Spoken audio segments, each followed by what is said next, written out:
के वीडियो को शुरू कर लेते हैं। तो एपिसोड की शुरुआत में हमें लान क्लैन के फाउंडर के बारे में बताया जा रहा होता है, जो कि एक बुद्धिस्ट मॉन्क था और यहाँ गुशु में आने के बाद उसने बुद्धा की टीचिंग्स को फैलाया, लान क्लैन की स्थापना करी और उसको म्यूज़िक का बहुत ज़्यादा शौक था, जिसकी वजह से उसने यहाँ पर म्यूज़िक के द्वारा कल्टीवेशन की भी शुरुआत करी।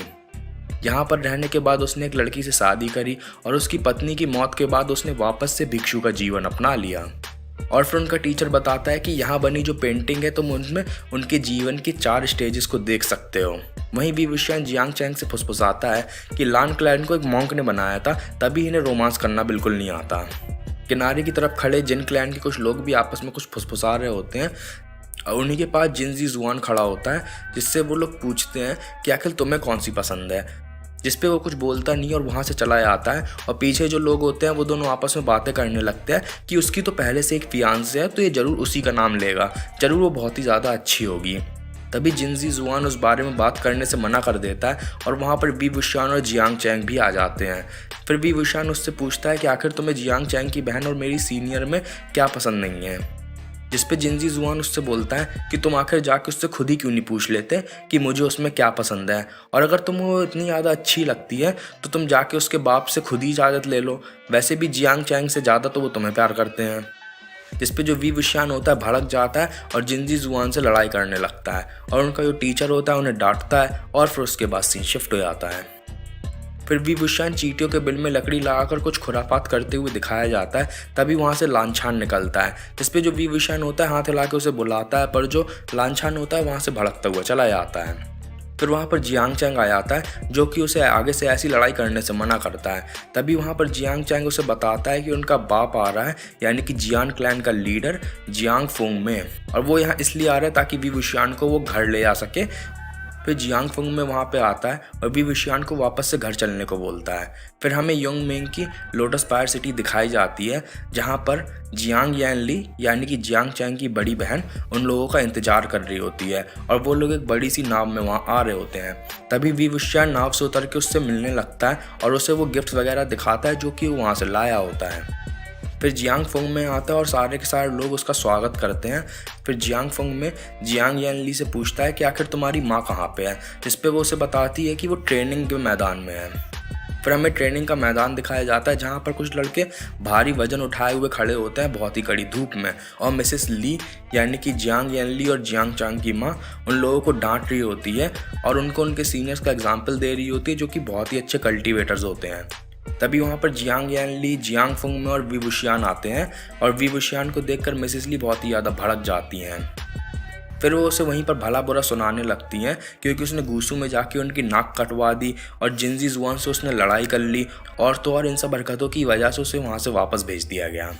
तभी जियांग यानली मिसेस ली का हाथ पकड़ लेती है और मिसेस ली रुक जाती है। फिर मिसेस ली वहाँ से चली जाती है और फिर विवुशियान अपने पुराने दोस्तों से मिलता है।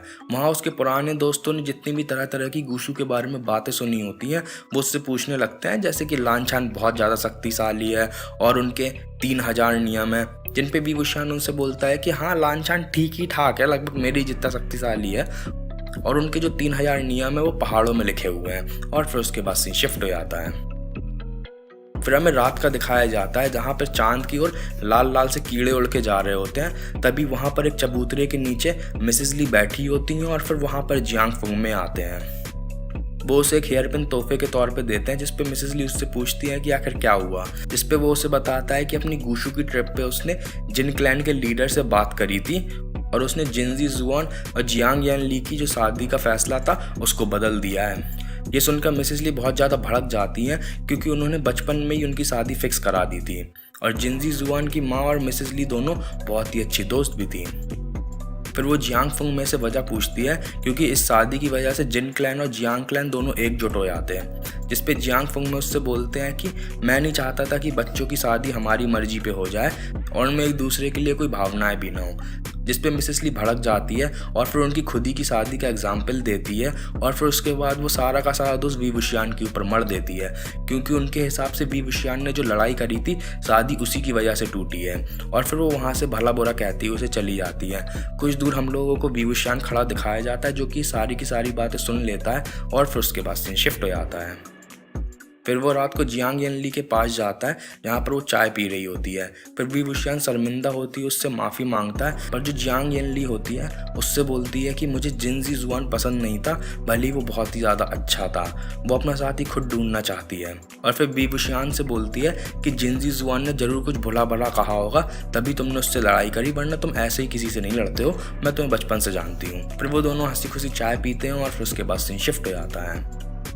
फिर हम लोग को महीने बीतते हुए दिखाए जाते हैं और फिर 1 साल के बाद का दिखाया जाता है जहाँ वी बुशियान एक टर्की का शिकार कर रहा होता है। फिर वो उसको मार लेता है और फिर वो वापस से सिटी में आ जाता है।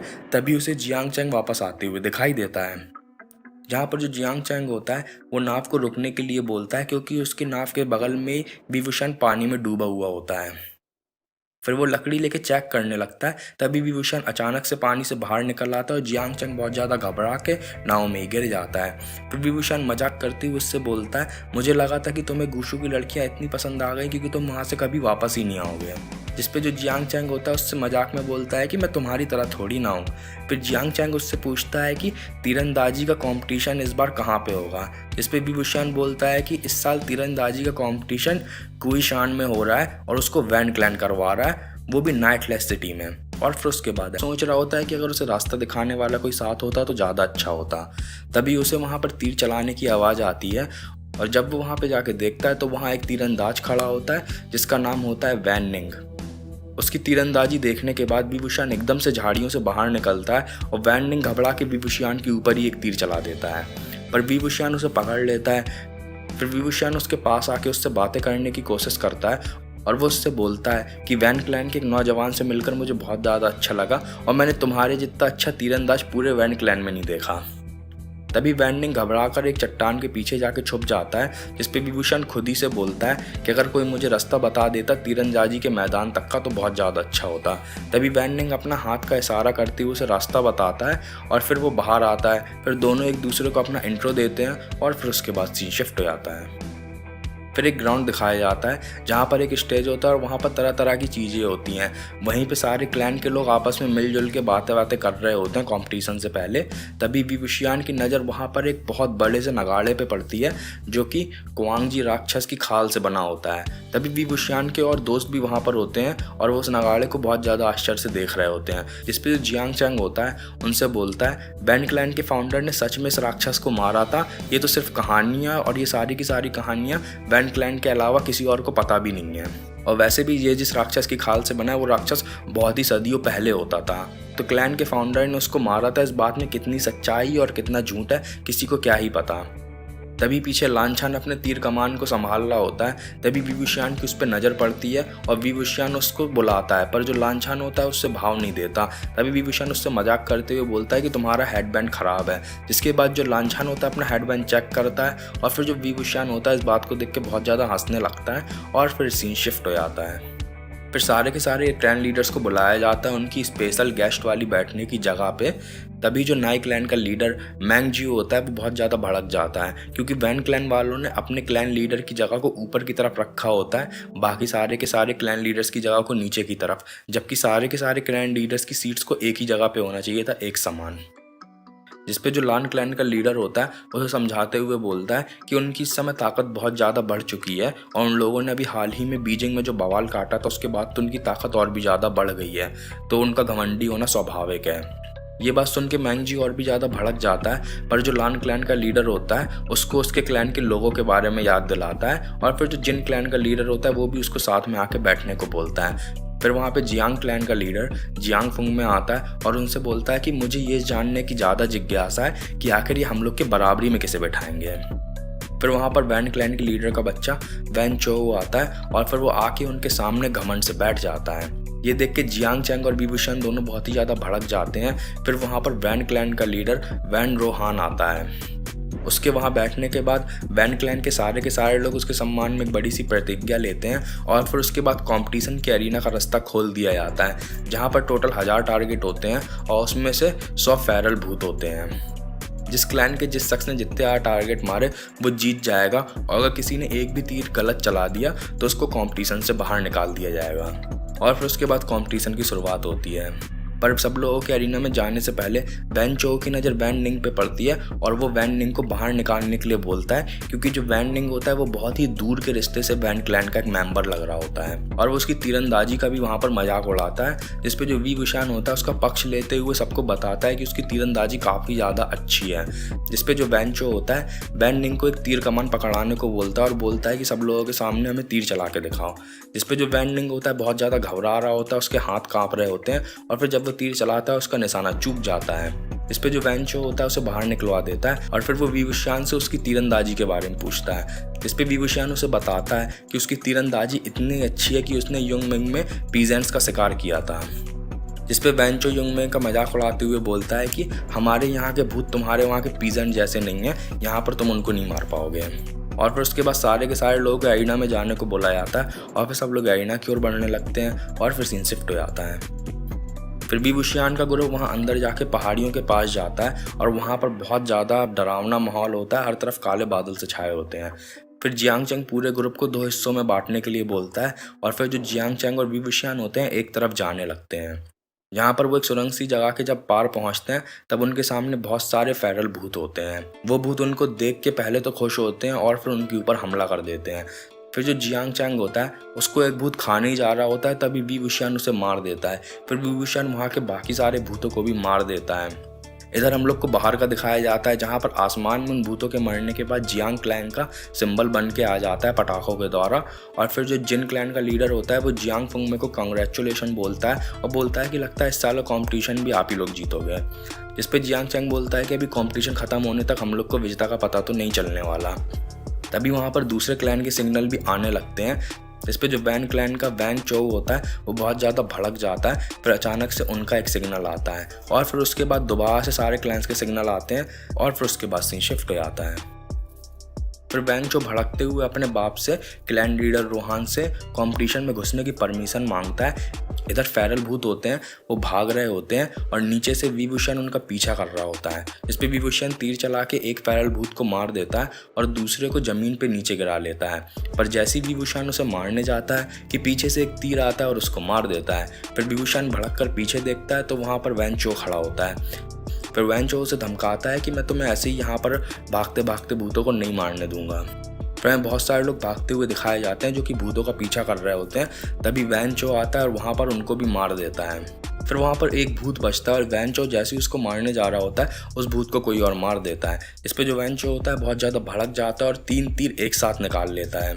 तभी वी वुशियान उसे याद दिलाता है एक तीर भी गलत चलाने वाला जो व्यक्ति होगा उसे डिस्क्वालीफाई कर दिया जाएगा इस वाले नियम के बारे में। इस पे वैन चो भड़कते हुए बोलता है कि मैं ही नियम हूँ। फिर वहीं पे खड़ा एक लड़का उनसे बोलता है कि ये पागल हो चुका है। ये बात सुन के वैन चो बहुत ज़्यादा भड़क जाता है और तीनों के तीरों तीर उसी के ऊपर चला देता है। तभी वहाँ पर लानछान आता है और लानछान एक तीर चलाता है जो कि उसके 3 तीरों के बीच में जो तीर होता है उसको फाड़ देता है और वो दोनों के दोनों टुकड़े बगल वाले दोनों तीरों को वहीं पे गिरा देते हैं। और फिर लानछान का तीर उड़ता हुआ जाता है वी वुशियान की तरफ से होते हुए, पीछे एक भूत होता है जाके उसको मार देता है। फिर लानछान भी वहीं पे खड़ा हो जाता है। वैन चो ये देख के बहुत ज़्यादा भड़क जाता है और गुस्से में वहाँ से चला जाता है। फिर लानछान भी वहाँ से जाने लगता है। तभी वी वुशियान लानछान से बोलता है कि बहुत ही अच्छा निशाना था, पर लानछान होता है ध्यान नहीं देता और वो जाता रहता है। फिर वी वुशियान उससे बोलता है कि तुम्हारे माथे के रिब्बन पे कुछ है। लानछान को लगता है कि वो इस बार भी मजाक कर रहा है और लानछान बस आगे बढ़ता रहता है। तभी वी वुशियान दौड़ता हुआ जाता है और बोलता है रुको मैं इसे ठीक कर देता हूँ, और इतना कहने के साथ ही लानछान उसका हेडबैंड निकाल लेता है। माथे का रिब्बन निकलने के बाद लानछान बहुत ही ज़्यादा भड़क जाता है और वी वुशियान भी बहुत ज़्यादा घबरा जाता है। फिर लानछान रिब्बन लेके वहाँ से चला जाता है और फिर उसके बाद सीन शिफ्ट हो जाता है। तो लानछान ने यहाँ पर इतना गुस्सा इसलिए किया था क्योंकि लान क्लैन की परंपरा के हिसाब से माथे का रिब्बन सिर्फ कोई बहुत ही करीबी व्यक्ति निकाल सकता है, जैसे कोई परिवार का शख्स या फिर कोई और बहुत ही खास व्यक्ति हो, वही माथे का रिब्बन निकाल सकता है। फिर अगले सीन में सब लोग कंपटीशन खत्म होने के बाद बाहर आ जाते हैं और वी वुशियान को कंपटीशन खत्म होने के बाद पता चलता है कि लानछान ने कंपटीशन से बहुत पहले बाहर आ गया था, उसने कंपटीशन छोड़ दिया था। इस पे जियांग चैंग वी वुशियान को दोषी ठहराता है। फिर रिजल्ट्स बताए जाते हैं जहाँ पर फर्स्ट प्लेस पे जियांग क्लैन का वी वुशियान, सेकंड प्लेस पे लान क्लैन का लान हुआन, थर्ड प्लेस पे जिन क्लैन का जिनजी जुआन और फोर्थ प्लेस पे लान क्लैन का लानछान। जिसने कंपटीशन जल्दी छोड़ दिया था उसके बाद भी फोर्थ आ गया। फिर विभूषण का एक दोस्त बोलता है कि कंपटीशन वैन क्लैन ने करवाया था और उसके बाद भी वो 4th ही नहीं आ पाए, ये कितनी शर्म की बात है। ये सुन के जियांग चांग उसको मुंह बंद रखने का इशारा करता है। फिर हमें वैन चो दिखाया जाता है जो कि बहुत ही ज़्यादा भड़क रहा होता है और जो वैन क्लैन का लीडर होता है वैन रोहान, वो भी बहुत ज़्यादा गुस्सा हो रहा था और फिर वो गुस्सा होकर वहाँ से चला जाता है। इस पे जिन क्लैन का लीडर होता है बोलता है कि वैन रूहान बहुत ज़्यादा भड़का हुआ था, उसे ज़रूर बहुत ज़्यादा बुरा लगा होगा। जियांग क्लैन का लीडर जियांग फुंग में बोलता है कि हमारे आने वाली पीढ़ी काबिल है, ये बहुत ही अच्छी बात है क्योंकि अब उन्हीं लोगों को भविष्य में क्लैंस का बोझ अपने कंधों पे उठाना है। और होती है और हम लोग को वैन क्लैन का महल दिखाया जाता है जहाँ पर दरवाजे के बाहर वैन चो बैठा होता है। वो बहुत ही ज़्यादा घबराया हुआ होता है और अपने बाप को चीख चीख कर बोल रहा होता है कि मेरे साथ धोखा किया गया था, तीरंदाजी कंपटीशन में मुझसे गलती हुई और दूसरे क्लैन वालों ने मेरे साथ धोखा किया था, आप मुझे माफ़ कर दीजिए। तभी दरवाज़ा खुलता है और वैन रोहान बाहर आता है और वो वैन चो के पीछे जाके खड़ा हो जाता है। फिर वो वैन चो से बोलता है सारे क्लैंस बहुत ही ज़्यादा घमंडी हो गए हैं और अब हमें सबको उनकी जगह दिखानी पड़ेगी, उन लोग को बताना पड़ेगा कि आखिर लीडर कौन है। फिर एक दरवाज़ा खुलते हुए दिखाया जाता है जहाँ पर हर तरफ चीज़ें तबाह हो चुकी होती हैं। तो वैन क्लैन ने पिछले कई सालों में रूनॉन वोंग क्लैन, हुडोंग फू क्लैन और दर्जन भर क्लैनों को लड़के उनके ऊपर कब्जा करके उनको अपने साथ में ला लिया। ये छोटे छोटे कल्टीवेशन क्लैंस थे जिनको वैन क्लैन ने ज़बरदस्ती अपने साथ में ला लिया, उनसे लड़के उन पर जीत हासिल करके। और अभी तक जो दूसरे बड़े कल्टीवेशन क्लैन थे वो इन सब चीज़ों को बर्दाश्त कर रहे थे, इस बात से अनजान कि खतरा उन पे भी बहुत ही जल्दी आने वाला था। फिर वैन रोहान अपने बड़े बेटे को वैन शू को गुसू के क्लाउड रिसेस शहर पे लान क्लैन पे हमला करने का आदेश दे देता है, जहाँ पर लान क्लैन का लीडर बहुत बुरी तरीके से घायल हो जाता है और लान हुआन का भी कुछ अता पता नहीं होता। बस वहाँ पर लानछान बच गया होता है जो कि अपने क्लैन के जलने के साथ साथ खुद भी बदले की आग में जल रहा होता है। और फिर उसके बाद सीन शिफ्ट हो जाता है। फिर 1 महीने बीत जाते हैं और चूंकि लान क्लैन जहाँ सारे लोगों को कल्टीवेशन सिखाया जाता था वो पूरी तरीके से तबाह हो गया होता है, तो वैन क्लैन ने सारे क्लैन से बोला होता है कि हमारे पास भेज दो अपने लोगों को कल्टीवेशन सीखने के लिए। फिर हमें मिसेस ली दिखाई जाती हैं जो कि वैन रोहान के इस निर्णय के ऊपर भड़क रही होती हैं क्योंकि इस निर्णय का जो सीधा इरादा था वो ये था कि दूसरे क्लैंस के जरूरी लोग यानी कि उन क्लैन लीडर्स के बच्चे वगैरह को अपने यहाँ रख के उन्हें बंधक की तरह बना कर रखा जाए और अब जियांग चैंग या यान ली दोनों में से किसी एक को वहाँ पर जाना पड़ेगा। उधर सब लोग खाना खा रहे होते हैं और यान ली विवुशियान को एक मटर जैसी सब्जी के दाने वगैरह तोड़ के दे रही होती है, इस पे जो मिसेस ली होती है बहुत ही ज़्यादा भड़क जाती है और फिर वो यान ली को फटकार लगाते हुए बोलती है क्या तुम उसकी नौकर हो कि तुम उसके लिए चीज़ छील रही हो। जिस पे जियांग फुंग में उसे रोकने की कोशिश करता है पर वो उसे भी खरी खोटी सुना देती हैं। तभी जियांग चैंग जाने के लिए मान जाता है, जिस पे वो बोलती हैं ये तो पक्का ही था कि तुम जाओगे, वहाँ यान ली को थोड़ी ना भेज सकते हैं और तुमने ही पिछले सालों में कुछ भी नहीं सीखा, बस विवुशियान के साथ उधर उधर मौज मस्ती कर रहे थे। उसे तो क्लैन लीडर बनना नहीं है और तुम ऐसे मौज मस्ती करके किसी भी लायक नहीं बनोगे, जितना लायक वो बन जाएगा तुम उतने भी नहीं बन पाओगे। तभी विवुशियान वहाँ उसके साथ जाने को बोलता है, जिसपे मिसेस मो उसे और जियांग फुंग में दोनों को टॉन्ट मारते हुए बोलती है एक दूसरे के बच्चे को अपना सामान पालने से वो उसका बच्चा नहीं बन जाता है। इसके बाद वो वहाँ से चली जाती हैं और जियांग चैंग वहाँ पे भड़कता खड़ा रह जाता है और फिर उसके बाद सीन शिफ्ट हो जाता है। किशान में एक बहुत बड़ा सा ग्राउंड दिखाया जाता है जहाँ पर सारे के सारे क्लैंस के लीडर्स के लड़के या लड़कियाँ वहाँ पर उनके खास लोग वहाँ पर खड़े होते हैं और वो आपस में बातचीत कर रहे होते हैं। जहाँ कुछ लड़कियों को देखकर विभूषण काफ़ी ज़्यादा भड़क जाता है और जियांग चैंग से बोलता है कि इनकी बातों का कोई मतलब नहीं बन रहा है, इन्होंने तो यहाँ पर लड़कियों को भी बुलवा लिया। तभी वैन चो वहाँ पे आके बैठ जाता है सामने वाली टेबल पे पैर रख के बहुत ही बदतमीज तरीके से और उसके साथ वो एक लड़की को भी ला के अपने पास बैठा लेता है। इस पे हुशोंग विवुशियान को बताता है कि वो लड़की पहले वैन चो की पत्नी की नौकर हुआ करती थी पर वैन चो की उस पर नज़र पड़ी और वो वैन चो को पसंद आ गई। तभी वैन चो सारे लोगों को उनकी तलवारें जमा करने का आदेश देता है, जिस पे सब लोग वहाँ बहुत ही ज़्यादा भड़क जाते हैं और फिर वहाँ पर एक लड़का खड़ा होता है जो कि आगे आके ज़ोर से बोलता है कि कल्टीवेटर अपनी तलवार के बिना कुछ भी नहीं है, एक कल्टीवेटर अपनी तलवार कभी भी किसी को नहीं देता है। जिस पे वैन चो वहाँ खड़े वैन क्लैन के एक आदमी को इशारा करता है और वो आदमी अपने हाथ में एक एनर्जी से इकट्ठा करता है और उछल के दौड़ता हुआ जाता है उस लड़के के पास जाके उस लड़के को उस एनर्जी से मार देता है।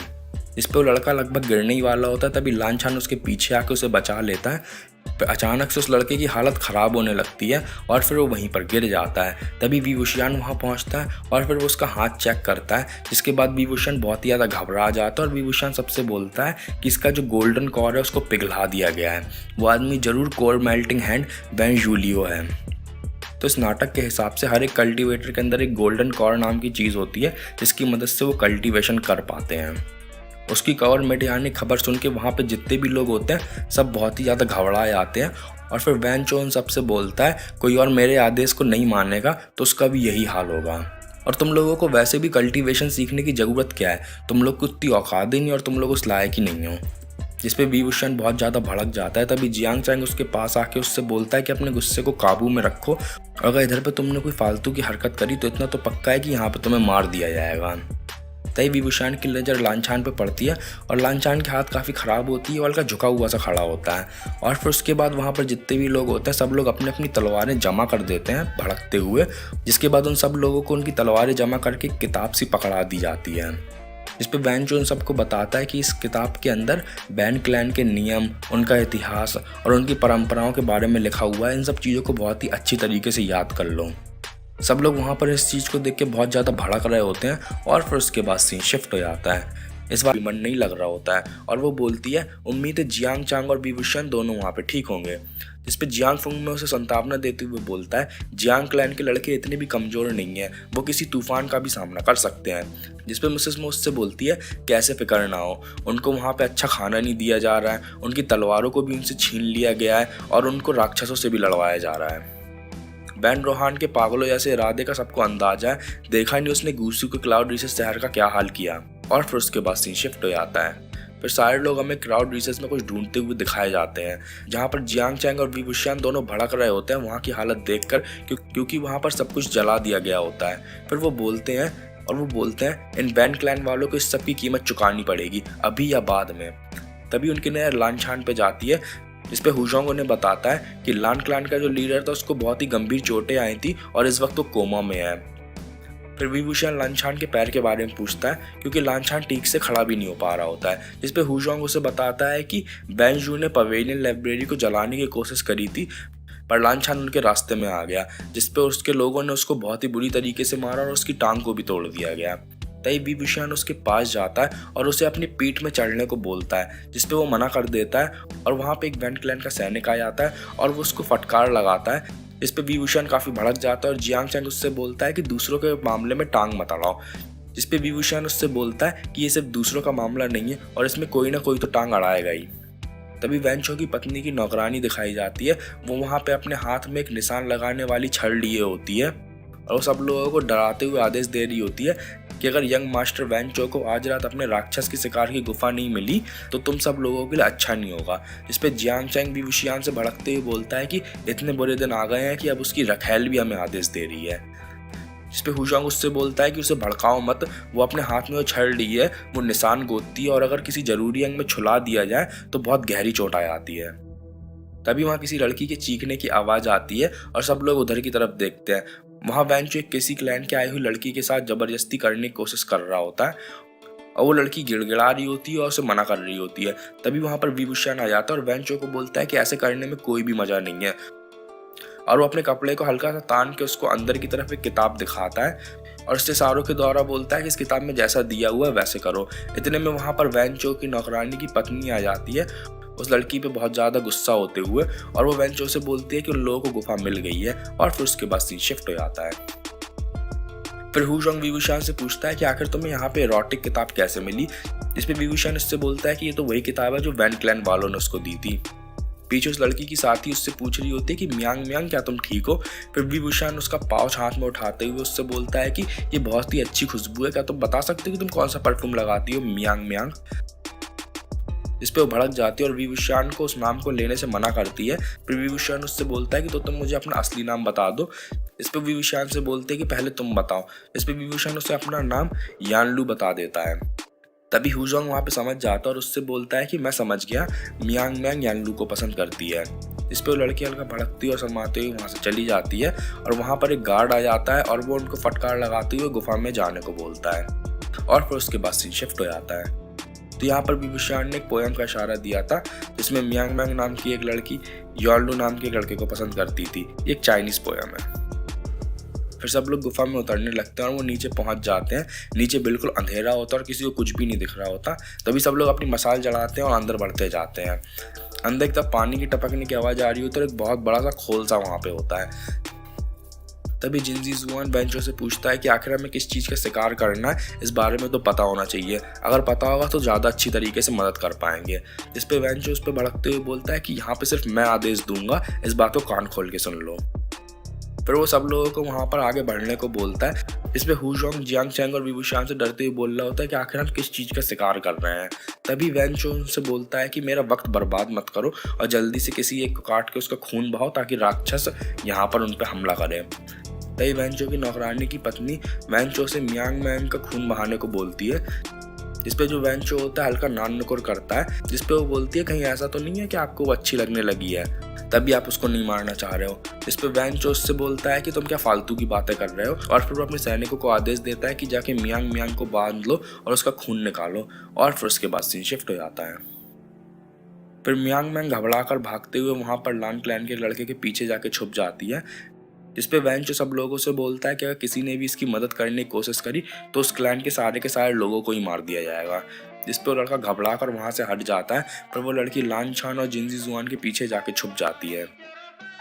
इसके बाद सैनिक उनसे वहां से हटने को बोलते हैं। तभी वो जो लड़का होता है वो मियांग मियांग को जबरदस्ती पकड़कर सैनिकों को सौंपने की कोशिश करता है। जिसपे लान छान अपनी शक्ति का इस्तेमाल करके उसको एक तरफ किनारे पे फेंक देता है। जिसके बाद जो सैनिक होते हैं उन पर हमला कर देते हैं। फिर विभूषण भी वहां पे शामिल होने की कोशिश कर रहा होता है, पर जो जियांग चैंग होता है उसे रोक लेता है। तभी बेंचो अपनी तलवार निकाल लेता है और उन पर हमला करने जा रहा होता है और बोलता है कि मैं तुम्हें बहुत तगड़ी सजा दूंगा। तभी विभूषण उससे बोलता है कि सही कहा, जो अपने क्लैन की ताकत का गलत फायदा उठाते हैं दूसरों को सताने के लिए, ऐसे लोगों को मारकर उनकी खाल को निकाल लेना चाहिए, वो भी बीच चौराहे पे। जिसपे वेंचो को पहले तो हल्का समझ में नहीं आता, फिर वो समझ जाता और वो भड़कते हुए उससे बोलता है कि आखिर ये किस पागल के शब्द हैं और ये तुम क्या बोल रहे हो। इस पे विभूषण उससे बोलता है कि ये बैंड क्लैन के फाउंडर के शब्द हैं और ये तुम्हारी किताब में लिखा हुआ है। जियांग चैंग जरा बताना तो कि बैंड क्लैन के फाउंडर की बेइज्जती करने पर क्या सजा दी जाती है। इस पे जियांग चैंग बोलता है कि सजाए मौत। इस पे जो वेंचो होता है भड़क जाता है और उन पर हमला कर देता है। तभी विभूषण पहले तो बस उसके वारों से बच रहा होता है, तभी वो वहाँ पर बेंजूलियो को आता हुआ देख के विभूषण वेंचो के हाथ से तलवार ले लेता है, उसके गले में तान देता है और फिर उसके बाद सीन शिफ्ट हो जाता है।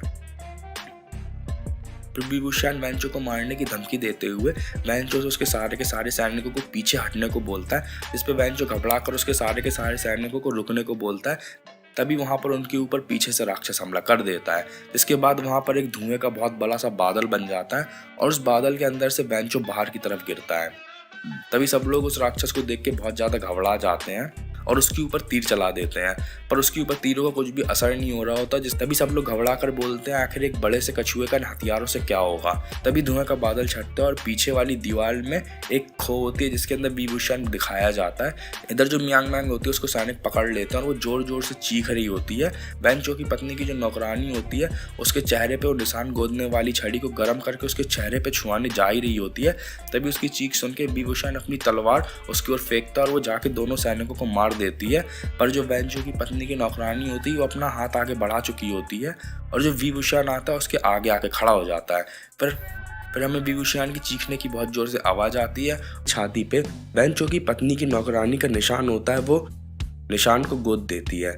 जिसपे विभूषण गुस्से में उसे हाथ मार के कोने से गिरा देता है। जिसपे वेंचो से उठाते हुए सारे के सारे सैनिकों को विभूषण को मारने का आदेश देता है। पर जैसे ही वो सैनिक उसको मारने आते हैं राक्षस कछुआ उन्हें खा लेता है। ये देखकर वहाँ पे सब लोग बहुत ही ज्यादा घबराए आते हैं और वेंचो और वैन क्लैन के वहाँ पे जितने भी लोग होते हैं वो सारे के सारे गुफा के बाहर वाले रास्ते की ओर भागने लगते हैं। इसी पूरी भगदड़ से वहाँ पर चट्टानें गिरने लगती हैं और जो जिनजी जुआन होता है वो तलवार लेके उनका पीछा करता है कुछ दूर तक, पर वो लोग बाहर निकल जाते हैं और गुफा का रास्ता बंद हो जाता है।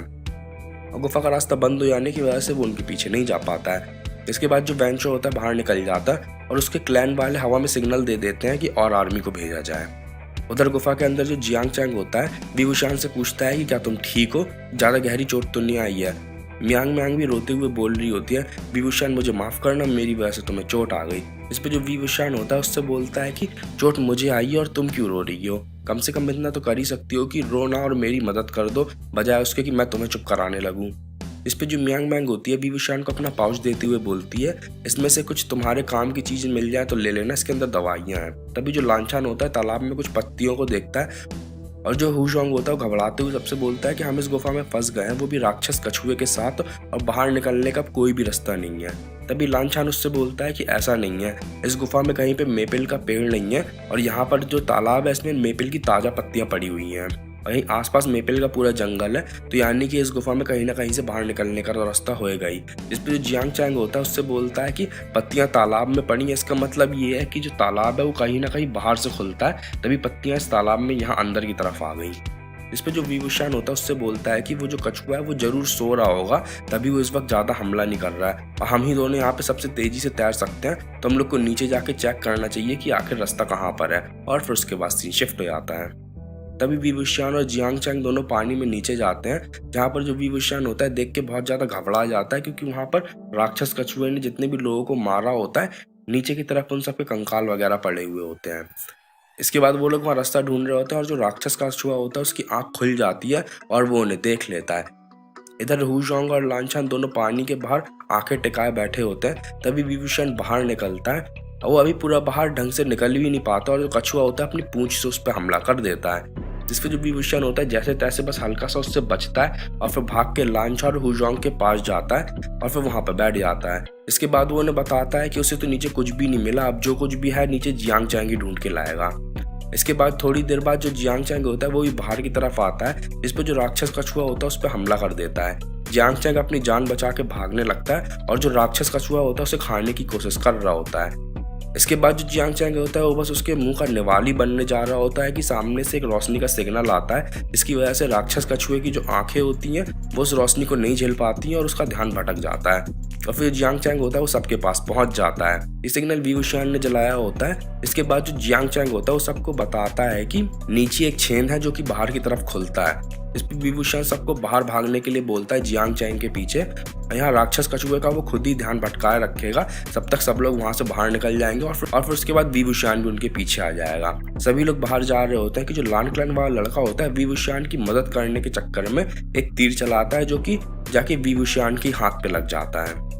इसके बाद विभूषण का ध्यान भटक जाता है और फिर विभूषण भड़कते हुए जियांग चैंग को वहां से सब लोगों को जल्द से जल्द निकालने के लिए बोलता है। जियांग चैंग का मन तो नहीं होता उसे अकेला छोड़कर जाने का, पर विभूषण के दबाव डालने के बाद सब लोगों को साथ लेके जियांग चैंग बाहर चला ही जाता है। इधर जो राक्षस कछुआ होता है विभूषण का खून पानी में मिलने के बाद उसको खून की और भी तेजी से खुशबू आने लगती है और वो और भी ज्यादा भड़क जाता है। इसके बाद वो विभूषण के ऊपर हमला कर देता है। इसके बाद जो विभूषण होता है पहले तो छुपा हुआ होता है, पर सब लोगों के जाने के बाद जो राक्षस कछुआ होता है विभूषण को ढूंढ लेता है और उस पर हमला कर देता है और फिर उसके बाद सीन शिफ्ट हो जाता है।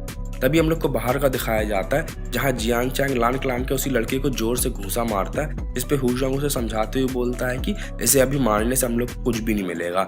इसके बाद जो मियांग मैंग होती है उससे बोलती है कि विभूषण वहाँ उस कछुए के साथ उस गुफा में अकेला है, हम लोगों को इस वक्त सबसे पहले उसकी मदद करनी चाहिए। और हम लोग जब वहाँ पे आए तो दीवारें भी गिरना शुरू हो गई थी और हम लोग जब आ रहे थे तो ऊपर से दीवारें भी गिरना शुरू हो गई थी, तो ये रास्ता है ये भी बंद हो चुका है, अब हमें जल्द से जल्द उसके लिए कुछ ना कुछ करना होगा।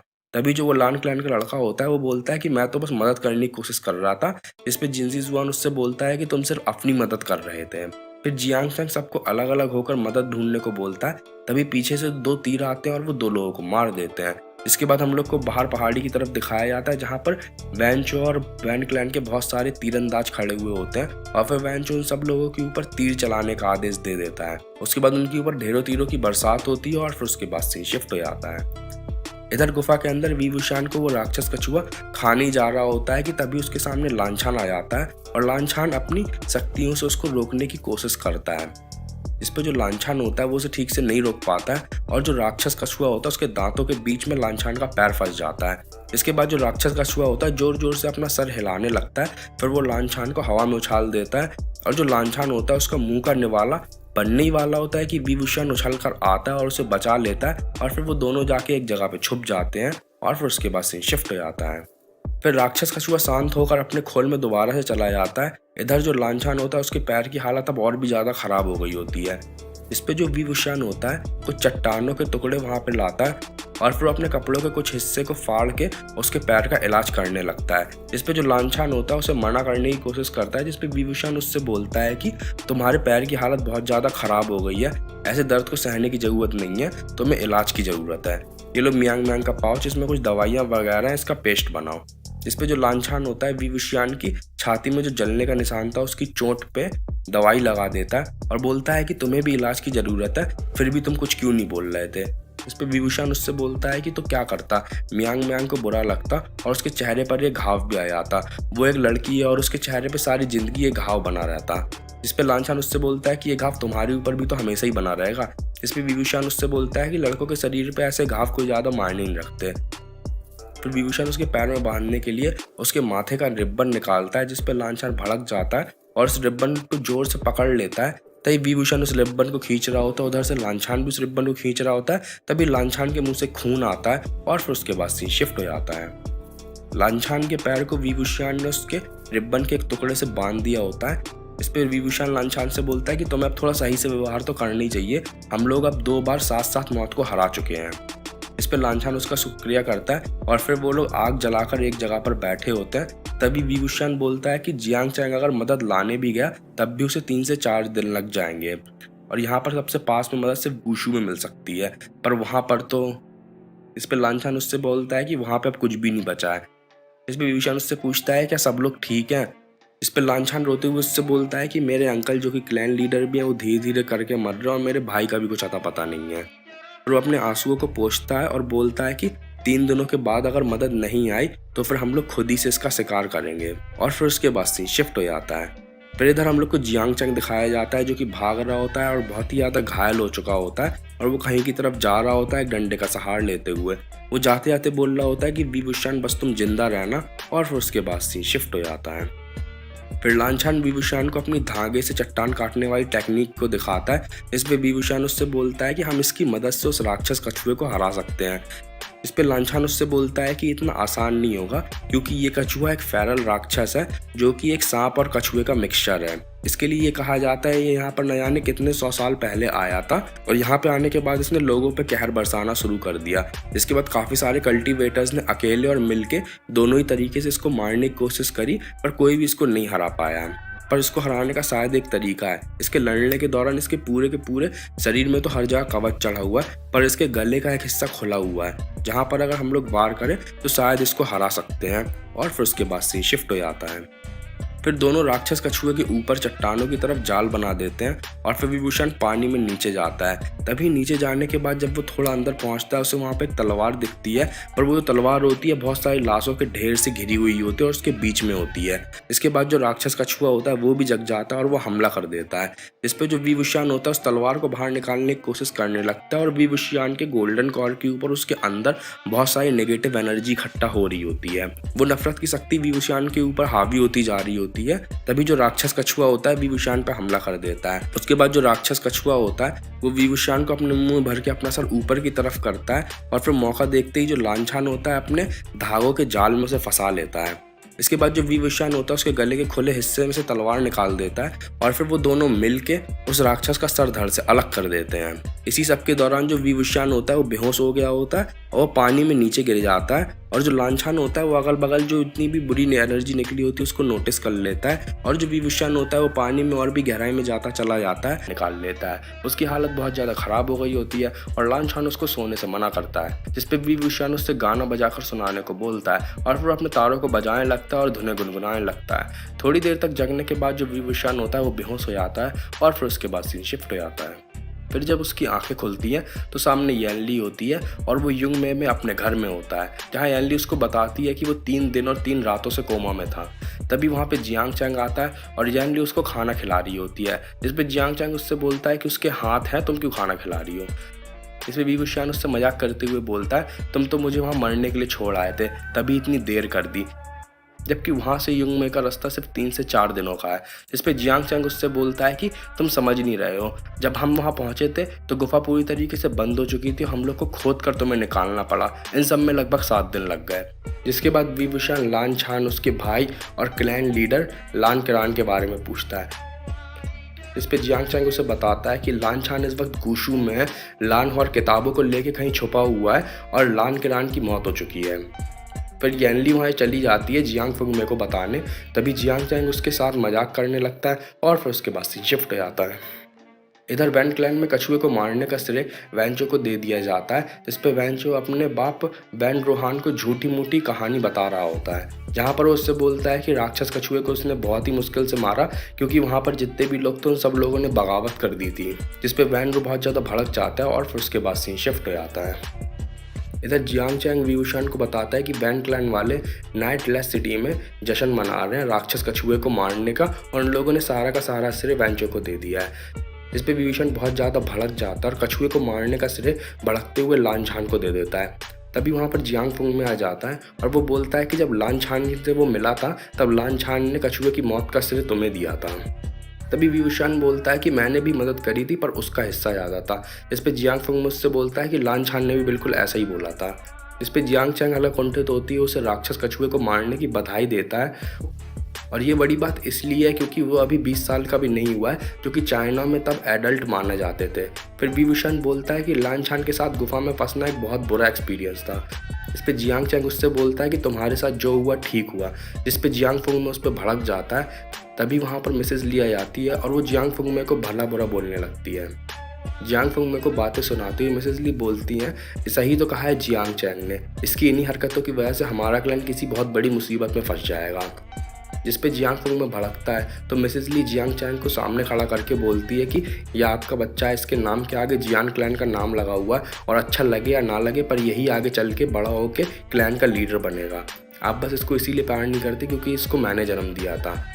पता है बाहर लोग क्या अफवाह उड़ा रहे हैं कि जियांग फुंगमे को अपने दोस्त की पत्नी ज़्यादा पसंद थी उसके खुद के बच्चे या उसके खुद के परिवार से। जिस पे जियांग फुंगमे भड़कता हुआ वहाँ से बाहर चला जाता है और उसके पीछे पीछे मिसेज ली भी चली जाती है और फिर उसके बाद सीन शिफ्ट हो जाता है। फिर इधर जियांग चांग भी भड़कते हुए वहाँ से जाने लगता है, तभी विभूषण उसका हाथ पकड़ लेता है और उसे रोक लेता है और बोलता है कि तुम्हारे मन में जो कुछ भी है वो सब बोल दो, अंकल तुम्हारे साथ स्ट्रिक्ट व्यवहार इसीलिए करते हैं क्योंकि तुम उनके असली बच्चे हो और तुम्हें आगे चल के क्लैन लीडर बनना है। इस पर जियांग चांग भड़कते हुए उससे बोलता है उन्हें मैं पसंद ही नहीं हूँ क्योंकि वो मेरी माँ से भी नफरत करते हैं तो वो मुझसे भी नफरत करते हैं क्योंकि उन्होंने मुझे जन्म दिया है और उन्हें ऐसा लगता है कि मैं जियांग क्लैन के उसूलों को नहीं समझता हूँ, इसलिए मैं जियांग क्लैन का लीडर बनने लायक ही नहीं हूँ। इससे विभूषण बिस्तर से गिरते पड़ते उसके पास आता है और जियांग चैंग के कंधे पे हाथ रख के उससे बोलता है कि जियांग क्लैन के कई लीडर्स थे और मुझे नहीं लगता कि सब एक जैसे रहे होंगे। तुम क्लैन लीडर बनने के लायक हो, तुम ही क्लैन लीडर आगे चल के बनोगी भी और मैं तुम्हारा दायां हाथ बनूंगा जैसे मेरे पापा अंकल के थे। लान क्लैन के पास दो भाई हैं जो हीरोज़ की तरह है और जियांग क्लैन के पास वैसे ही दो दोस्त होंगे जो कि हीरोज़ की तरह बनेंगे और आगे से भी किसी ने भी तुम्हें बोला कि तुम क्लैन लीडर के बनने लायक नहीं हो तो मैं उसका मुंह तोड़ दूंगा। इस पे जियांग क्लैन हल्का खुश होता है और फिर उसके बाद सीन शिफ्ट हो जाता है।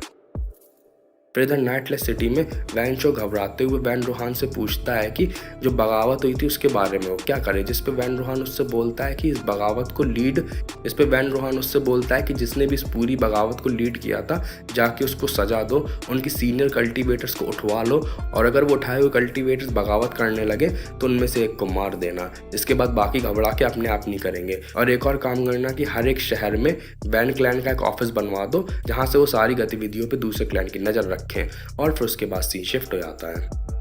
इधर जियांग फुंग में हम लोग को जाते हुए दिखाया जाता है जिस पे मिसेज ली उसे रुकने को बोलती है पर वो नहीं रुकता और वो आगे बढ़ता जाता है। फिर वो बोलती है कि अगर तुम अभी नहीं रुके तो फिर यहाँ पे कभी वापस मत आना। जिसके बाद जियांग फुंग में वहाँ से चला जाता है और विभूषण और उसके दोस्त ये सब सुन रहे होते हैं। फिर हम लोग को जियांग फुंग में नाव में बैठ के अपने हाथ में कोई चीज़ लिए हुए दिखाया जाता है और फिर वो नाव में बैठ के कहीं जा रहा होता है काफ़ी सारी दूसरी नावों के साथ और फिर उसके बाद सीन शिफ्ट हो जाता है। तो इधर जियांग चैंग और विभूषण को खबर आती है कि वैन क्लैन ने उनके 6th सीनियर कल्टीवेटर को उठा लिया है और वहाँ उनके हॉल में वैनचो की पत्नी की नौकरानी आई होती है। जिस पे विभूषण जियांग चैंग वहाँ पहुँचते हैं और उससे बोलते हैं कि तुमने उसे क्यों उठवाया और तुम यहाँ क्यों आई हो जब क्लैन लीडर यहाँ पे नहीं है। तभी वहाँ पे मिसेज ली भी आ जाती है और फिर वैनचो की पत्नी की नौकरानी उससे बोलती है यंग मास्टर को लगा था कि जियांग क्लैन बगावत करेगा इसलिए उनने कल्टीवेटर को उठवा लिया। मैं तो यहाँ पे इसलिए आई हूँ ताकि माउंट मूजी में जो बगावत हुई थी उसकी लीडर को सजा दे सके। जिस पे मिसेस ली भड़कती हैं और फिर उससे पूछती हैं कि आखिर वो बगावत किसने लीड करी थी। तभी वेंचो की पत्नी की नौकरानी अपना हाथ वी बुशियान की ओर उठा देती है। तभी मिसेस ली भड़क जाती हैं और बोलती हैं कि मैंने बोला था कि ये जियांग क्लैन को किसी न किसी दिन खतरे में डलवा देगा। इसके बाद मिसेस ली अपने हाथ में बैगनी बिजली का कोड़ा निकालती है और फिर वी बुशियान के पैर में उसे मार के गिरा देती है और फिर उसको मारना शुरू कर देती है। जियांग चैंग रोकने की बहुत ज़्यादा कोशिश करता है और मना करता है, पर उसके बावजूद भी वो उसे मारती रहती है। फिर वो रुक जाती है जब उसे लगता है कि सज़ा पूरी हो गई है। तभी वेंचो की पत्नी की नौकरानी उससे बोलती है अगर इसका हाथ काट देंगी तो यंग मास्टर सब कुछ भुला देंगे। तभी वो आगे बढ़ती है। इस पर जियांग चैंग बोलता है कि अगर पापा को पता चला तो। इस पर मिसेस ली उससे बोलती है तो क्या वो मुझे मार देंगे। ये सब देख के वेंचो की पत्नी की नौकरानी हंसते हुए बोलती है यंग मास्टर को ऐसा लगा था कि जियांग क्लैन बगावत कर देगा, पर चूंकि आप सबसे वफादार निकली तो यहाँ पर जो वैन क्लैन का ऑफिस बनेगा आप ही उसकी हेड होंगी। इस पर मिसेस ली भड़कती उससे ऑफिस के बारे में पूछती है। इस पर वो बताती है कि वैन क्लैन हर शहर में एक ऑफिस बनवा रहा है जहाँ से वो दूसरे क्लैनों की गतिविधियों पर नज़र रख सकेंगे। अब चूंकि आप वैन क्लैन की काफ़ी ज़्यादा वफादार है, मेरे सारे ऑर्डर्स मान रही हैं, तो आप ही उसकी हेड बन जाना उस ऑफिस की। इस पर मिसेस ली बहुत ज़्यादा भड़क जाती है और ज़ोर से उसके गाल पे एक तमाचा देती है। फिर वो दूसरे गाल पे उसके एक तमाचा देती है और वो ज़मीन में गिर जाती है।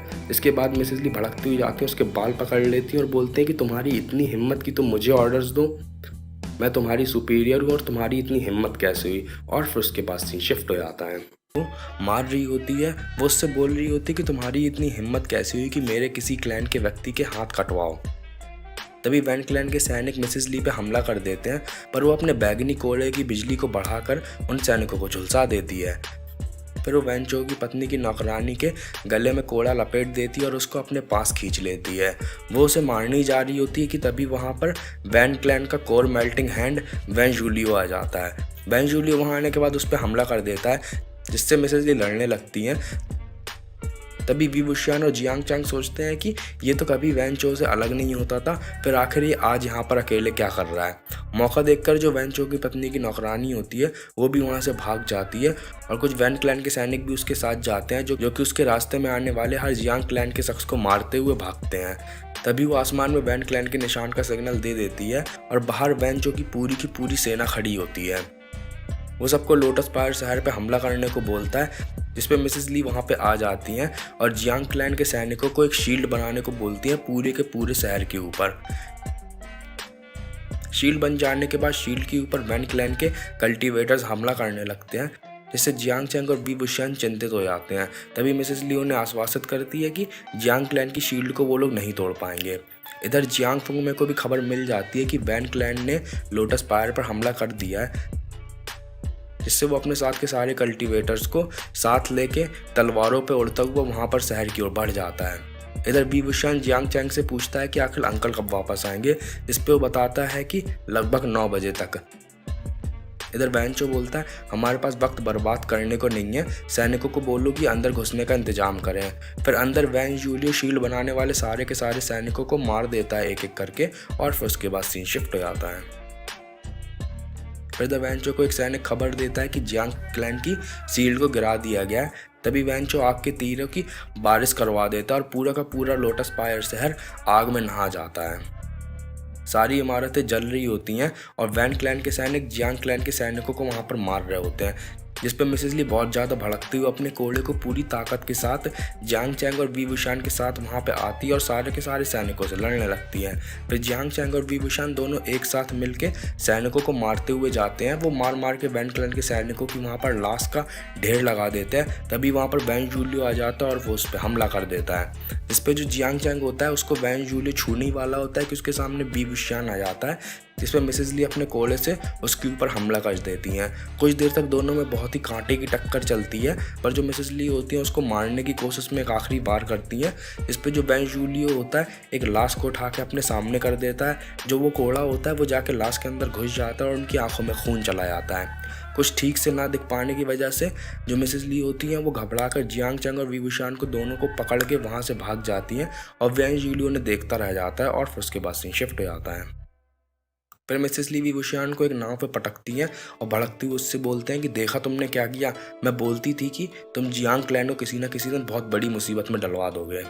पर वो जियांग चैंग को अपनी बैगनी बिजली के कोड़ा की अंगूठी दे देती हैं और उससे दूर जाने को बोलती हैं और बताती हैं कि जो यानली है वो 2 दिन पहले ही निकल गई थी और उसका ध्यान रखना। वो दोनों गले मिलते हैं और जियांग चैंग रोते रोते जैसे तैसे नाव में बैठता है और नाव में बैठती उन दोनों को बैगनी बिजली जकड़ लेती है। जिसके बाद मिसेस ली उसे बताती हैं कि जब तुम दोनों एक सुरक्षित दूरी पर पहुंच जाओगे तब बैगनी बिजली अपने आप खुल जाएगी। फिर वो वी वुशियान से वादा लेती है कि जियांग चैंग की रक्षा करे अपनी जान दे के भी। इसके बाद वी वुशियान वादा करता है और फिर मिसेस ली होती हैं तलवार उठाकर दोबारा से लड़ने चली जाती हैं और फिर उसके बाद सीन शिफ्ट हो जाता है। फिर काफ़ी दूर नाव में निकलने के बाद बिजली उन्हें छोड़ देती है और उनके ऊपर से जियांग फंग में अपने सैनिकों के साथ युद्ध के मैदान में पहुंचता है। फिर जियांग चैंग और वी वुशियान होते हैं वो दोनों एक नाव से छुपते हुए वैन क्लैन का झंडा उनके शहर में लहराते हुए देखते हैं। इस पर जियांग चैंग बहुत जोर जोर से रोने लगता है। तभी वी वुशियान उसे दिलासा देते हुए बोलता है कि अंकल मैडम ली को बचा लेंगे और सब कुछ ठीक हो जाएगा। फिर वो दोनों ट्रेनिंग ग्राउंड में जाने का तय करते हैं और फिर उसके बाद सीन शिफ्ट हो जाता है। ट्रेनिंग ग्राउंड में हर तरफ जियांग क्लैन के लोगों की लाशें पड़ी होती हैं। तभी वैन एक लाश पे टूटी हुई बैल लगाता है जहाँ पर उसे पानी में थोड़ी सी हलचल दिखाई देती है और वो समझ जाता है कि वी वुशियान और जियांग चैंग होंगे। तो सैनिकों को दूसरी तरफ भटका देता है और उस पूरे हिस्से को खाली करके सैनिक दूसरी जगह चले जाते हैं। तभी जियांग चैंग और वी वुशियान दोनों पानी से बाहर आते हैं और फिर वो छुपकर घबरा के देखते हैं और वो देख के घबरा जाते हैं। चारों तरफ बस लाशों का ढेर पड़ा हुआ होता है और वहाँ पर उनके ऊपर पक्षी मंडरा रहे होते हैं। तभी उन्हें आवाज़ आती है वेंचो की पत्नी की नौकरानी की और वो वेंचो से बोल रही होती है कि उस ली ने मेरा चेहरा ख़राब कर दिया। उसकी इन्हीं गुस्सैल हरकतों की वजह से जियांग फंग उसे पसंद नहीं करता था। फिर वो उसके बारे में बुरा भरा बोलती है। ये सुन के जियांग चैंग बहुत ज़्यादा कुंठित हो जाता है। फिर वो मिसेस ली की लाश के बाल पकड़ती है और उसको चमाटा मारने जा ही रही होती है कि तभी वैन जूली उसको रोक देता है और बोलता है कि मिसेस ली एक काबिल कल्टीवेटर थी और उनका अपमान तो ऐसे मत करो। उधर दूसरी तरफ जियांग फंग में की लाश होती है जिसको देखकर वेंचो बोलता है कि वो क्लैन लीडर था फिर भी अपने प्यार से शादी नहीं कर पाया। आखिर कैसा लीडर था ये। और मिसेस ली जो कि काफ़ी अच्छी थी उनको भी कभी पसंद ही नहीं किया। फिर उसको एक सैनिक आके खबर देता है कि लगभग 1500 सैनिक जियांग क्लैन के मारे गए हैं। ये सब देखकर और सुनकर जियांग चैंग बहुत ज़्यादा भड़क जाता है और अपना आपा खो देता है और वहाँ पर उन्हें मारने के लिए जान लगता है कि जो वी वुशियान होता है उसे जोर से पकड़ लेता है और उसके मुँह पर हाथ रख लेता है ताकि आवाज़ ना निकल सके। इस पर जो जियांग चैंग होता है उसके हाथ में जोर से काटने लगता है। फिर वैन जूलियो को हलचल महसूस होती है तो वहाँ देखने के लिए पहुँचता है पर दोनों वहाँ से तब तक जा चुके होते हैं। तभी उसे पानी से कुछ बुलबुले उठते हुए दिखते हैं। थोड़ी देर तक देखने के बाद पानी के नीचे से वैंडिंग निकलता है जिसके बाद वो बहाना बनाता है कि वो बस फिसल के गिर गया था। तभी वहाँ पर वेंचो को बताया जाता है कि जो जियांग फंग में के लड़का, उसकी लड़की और उसका सीनियर कल्टीवेटर वी वुशियान वो लोग गायब हैं। फिर वेंचो जियांग क्लैन के झंडे को हटाकर अपने क्लैन का झंडा वहाँ पर लहरा देता है और फिर उसके सारे के सारे सैनिक उसको बधाई देते हैं लोटस पायर पे कब्जा करने के लिए और फिर उसके बाद सीन शिफ्ट हो जाता है। फिर जियांग चैंग को जोर से पकड़े वी वुशियान एक जगह पे खड़ा होता है जहाँ पर जो जियांग चैंग होता है अपना आपा खोए हुए वापस जाने की कोशिश कर रहा होता है। तभी जो वी वुशियान होता है उससे बोलता है कि मैडम ली के आखिरी शब्दों को याद करो। जिस पे वो जियांग चैंग होता है बहुत ज़्यादा भड़क कर पलट कर वी वुशियान के मुँह में जोर से घूंसा देता है। फिर वो उसको दूसरा घूंसा देता है और जोर जोर से चीखते हुए उससे बोलने लगता है कि क्या पड़ी थी तुम्हें लान छान की मदद करने की, अगर जिंजी जुआन मर जाता तो भी क्या बिगड़ जाता। फिर वी वुशियान नीचे गिर जाता है जिसके बाद जियांग चैंग उसे गले को पकड़कर उसे जोर से दबाने लगता है और वो बोल रहा होता है कि मरो मरो तुम सब मरो। फिर थोड़ी देर तक उसका गला दबाने के बाद वो दुखी होकर उसका गला छोड़ देता है और फिर वहाँ पर उसके ऊपर बैठ के जोर जोर से रोने लगता है और रोते रोते बोल रहा होता है कि मुझे मेरे माँ बाप वापस चाहिए। फिर वहाँ पर बारिश होने लगती है और वी वुशियान अपनी आंखों के ऊपर हाथ रख के जोर जोर से रोने लगता है और फिर उसके बाद एपिसोड खत्म हो जाता है। खैर एपिसोड की शुरुआत होती है और कुछ लोग आपस में बातें कर रहे होते हैं जियांग क्लैन पे हुए हमले के बारे में और वहीं पीछे की तरफ वी वुशियान भी खड़ा होता है। वो अपने आप को छुपा रहा होता है सब लोगों की नज़रों से और वहीं दीवार पर जियांग चैंग, यान ली और वी वुशियान के वांटेड पोस्टर्स लगे हुए होते हैं जिन्हें देखकर वो लोग बोलते हैं कि अगर जियांग क्लैन जैसे ताकतवर कल्टीवेशन क्लैन वैन क्लैन के सामने हार गया तो हमारे छोटे क्लैन्स क्या ही कर लेंगे। फिर वहाँ से कुछ वैन क्लैन के सैनिक निकलते हैं और फिर वो लोग बोलते हैं कि सुना था कि वी वुशियान की वजह से सारा का सारा हमला किया गया था। इस पे वहीं पे खड़ा एक दूसरा व्यक्ति बोलता है कि उन लोगों को तो बस हमला करने का एक बहाना चाहिए था। फिर वी वुशियान वहाँ से चला जाता है और फिर सीन शिफ्ट हो जाता है। फिर एक जगह पे जियांग चैंग बैठा हुआ दिखाया जाता है वो अपने बैगनी बिजली के कोड़े की अंगूठी को देख रहा होता है, तभी वहाँ पर विभूषियान आता है। फिर विभूषियान उसके पास आके उसे हालात बताता है। फिर विभूषियान उससे बोलता है कि मैं कुछ खाने को ले आता हूँ, तुम बस यहाँ से कहीं जाना मत, बाहर की तरफ बहुत सारे वेन्स हैं और अगर तुम मारे गए तो मैडम ली और अंकल की कुर्बानी बर्बाद जाएगी। हम लोग यहाँ से कुछ दिन में ही मीशांग पहुंच जाएंगे यानली के पास। इतना कह के वो वहां से चला जाता है और फिर उसके बाद सीन शिफ्ट हो जाता है। फिर इधर गुशु के क्लाउड रिसेस शहर में लानछान से मिलने उसके ग्रैंड अंकल आए होते हैं, जो कि उसे समझाते हैं कि उसने जो लोग भेजे हैं युंगमिंग में जियांग क्लैन पे हुए हमले के बाद जियांग चांग, यानली और वी वुशियान को ढूंढने के लिए और वापस यहाँ पे लाने के लिए उन लोगों को वापस बुला ले, क्योंकि अगर वैन क्लैन वालों को पता चल गया तो वो लान क्लैन का भी खात्मा कर देंगे। और अभी लान क्लैन के ऊपर कुछ समय पहले एक बहुत तगड़ा हमला हुआ था और वो लोग अभी इस हालत में नहीं है कि वो दोबारा से कोई भारी चोट झेल सके। इस समय उनको अपने क्लैन की ताकत बढ़ानी चाहिए, वो भी छुप कर। इस पे लानछान उनसे बोलता है कि सारे कल्टीवेशन क्लैन एक दूसरे पर निर्भर है, अगर एक खत्म होता है तो दूसरे को अपने आप ही दिक्कत होगी। और वैसे भी एक तूफान से कोई भी सही सलामत नहीं निकलता है और ये समय ऐसा है कि सारे कल्टीवेशन क्लैंस को एक साथ होना चाहिए और वैन क्लैन से लड़ना चाहिए। इस पे ग्रैंड अंकल उससे बोलते हैं कि वैन क्लैन की ताकत सारे के सारे क्लैंस की एकजुट ताकत से भी बहुत ज्यादा है। फिर वो इतना बोल ही पाते हैं कि तभी वहां पर क्लैन लीडर लान करान आ जाता है और वो बोलता है कि लानछान सही कह रहा है, हमें सारे के सारे क्लैंस को एकजुट करना पड़ेगा और वैन क्लैन से लड़ना पड़ेगा, वरना वैन क्लैन एक एक करके सारे के सारे क्लैंस को खत्म कर देगा। मैं जल्द से जल्द सारे क्लैन लीडर्स के साथ मीटिंग करता हूँ और उन्हें एकजुट होने का प्रस्ताव देता हूँ। इस पे जो ग्रैंड अंकल होता है वो बहुत ज्यादा भड़क कर वहां से चला जाता है। फिर लान करान जियांग चैंग, यानली और वी वुशियान और लान हुआन के बारे में पूछता है, जिस पे लानछान बताता है कि उसे कोई भी खबर नहीं है। जिस पे वो जियांग चैंग, यानली और वी वुशियान को लेकर चिंता जताता है और लान हुआन के लिए बोलता है कि उसके काफी अच्छे संबंध है, वो जरूर कुछ जरूरी काम कर रहा होगा, उसके बारे में मुझे ज्यादा कोई चिंता नहीं है। और फिर उसके बाद सीन शिफ्ट हो जाता है। इधर विभूषण खाना लेके आ गया होता है, पर जहाँ पे उसने जियांग चैंग को छोड़ा होता है वो वहां से गायब हो चुका होता है। इस पे जो विभूषण होता है बहुत ज्यादा घबरा जाता है और घबरा कर आसपास ढूंढने लगता है। पूरी की पूरी जगह होती है वो खाली हो चुकी होती है और पूरी की पूरी सड़क में कोई भी नहीं दिख रहा होता है। फिर वहां पे एक लड़की होती है, जिसके बाद विभूषण उससे पूछता है जियांग चैंग के बारे में। तब वो बताती है कि वो तो कुछ देर पहले निकल गया था तुम्हारे जाने के बाद। इसके बाद विभूषण अंदाजा लगाता है कि जियांग चैंग कहाँ गया होगा और फिर सोचता है कि वो जरूर लोटस पायर गया होगा और फिर विभूषण लोटस पायर छुपते छुपाते पहुंच जाता है। वो छुप के सैनिकों की बातें सुनता है, जहाँ पे उसे पता चलता है कि जियांग चैंग को पास ही के एक लकड़ी के घर में कैद किया गया है और उसकी सुरक्षा में 2 सैनिक लगाए गए हैं निगरानी के लिए। फिर हम लोग को वो घर दिखाया जाता है, जहाँ पर एक सैनिक दूसरे सैनिक से बोलता है कि चलो चल के कहीं शराब पीते हैं, वैसे ही अधमरा लड़का यहाँ से कहाँ जाएगा। तभी विभूषण दोनों को मार देता है और फिर अंदर पहुंच जाता है। अंदर पहुंचने के बाद वो जियांग चैंग को देख के घबरा जाता है, उसकी हालत बहुत ही ज्यादा खराब हो गई होती है। फिर पीछे से सैनिकों की आवाज आ जाती है कि उन्हें पता चल जाता है कोई घुसपैठिया आ गया है। जिसके बाद जो विभूषण होता है जियांग चैंग को अपनी पीठ पे टांग कर वहां से भागने लगता है। वो एक घर की छत से बाहर की तरफ भाग रहा होता है, तभी विभूषण को सारे के सारे सैनिक देख लेते हैं और उसके ऊपर हमला कर देते हैं। विभूषण के ऊपर वो तीर चलाते हैं, जहाँ पर विभूषण के पैर के पास तीर लगते हैं और विभूषण ऊपर से नीचे गिर जाता है। विभूषण ऊपर से नीचे गिर रहा होता है और जियांग चैंग भी हवा में नीचे गिर रहा होता है। जिसके बाद जो विभूषण होता है जियांग चैंग को पकड़ के खुद पीठ के बल जमीन में गिर जाता है। हालांकि चोट आती है विभूषण को, पर ज्यादा कोई दिक्कत नहीं होती है। फिर वो एक घर के सामने खड़ा हो जाता है और उसे बाहर जाने कहीं रास्ता नहीं मिल रहा होता। तभी पीछे से एक हाथ आता है और वो उसे अंदर खींच लेता है और फिर उसके बाद सीन शिफ्ट हो जाता है। अंदर विभूषण उस लड़के का गला पकड़ लेता है और मारने की धमकी देता है, जिसपे वैन निंग उसे याद दिलाता है तीरंदाजी के मैदान वाली बात। इसके बाद वो बोलता है कि मैं तुम्हारे यहाँ नुकसान नहीं पहुंचाऊंगा, यहाँ जियांग चैंग को लिटा दो। फिर वहां पे एक लड़की आ जाती है, जिसे देखकर विभूषण वैन निंग के गले पे एक तलवार रख देता है। वो उसे मारने की धमकी देता है और वैन निंग उस लड़की को बहन बोल रहा होता है। जिसपे वो लड़की भड़क कर विभूषण से बोलती है इसे मार दो, ये वैसे भी मरेगा क्योंकि इसने वैन क्लैन के वांटेड लोगों को छुपाया है। इस पे वैन निंग फिर से मना करता है। तभी वो भड़कती हुई उससे बोलती है कि या तो यहाँ से चले जाओ या फिर यहीं पे मरो। इस पे वैन निंग समझाता है कि यंग मास्टर जियांग की बहुत बुरी हालत है और वैसे भी हम लोगों की क्लैन ने इनकी ये हालत करी है। तभी वो बोलते हैं कि वैन क्लैन की गलतियां सुधारना हमारा काम नहीं है। इतने में ही बाहर की तरफ गेट पे सैनिक आ जाते हैं और वैन निंग बताने के लिए मना करता है। जिसपे वो भड़क कर बाहर के सैनिकों को बोल देती है कि यहाँ पर कोई नहीं है और सैनिक घबरा कर वहां से चले जाते हैं, क्योंकि ये वैन क्लैन की एक ऑफिसर होती है।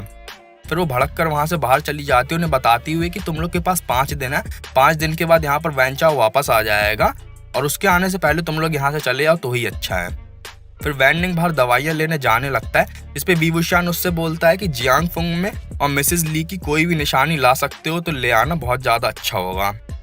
तभी जियांग चैंग को होश आता है और वो वी वुशान से कोई भी बातचीत नहीं कर रहा होता और बहुत ज़्यादा दुखी होता है। तभी वो वी वुशान को हल्के से हाथ से धक्का देता है, जिसके बाद वी वुशान और भी ज़्यादा दुखी हो जाता है। फिर वो वी वुशान को बताता है उसके पास अब कोई भी स्पिरिचुअल एनर्जी नहीं बची है, क्योंकि वैन जूलियो ने उसकी यहाँ पे घुसने की कोशिश के दौरान उसके गोल्डन कॉर को पिघला दिया था।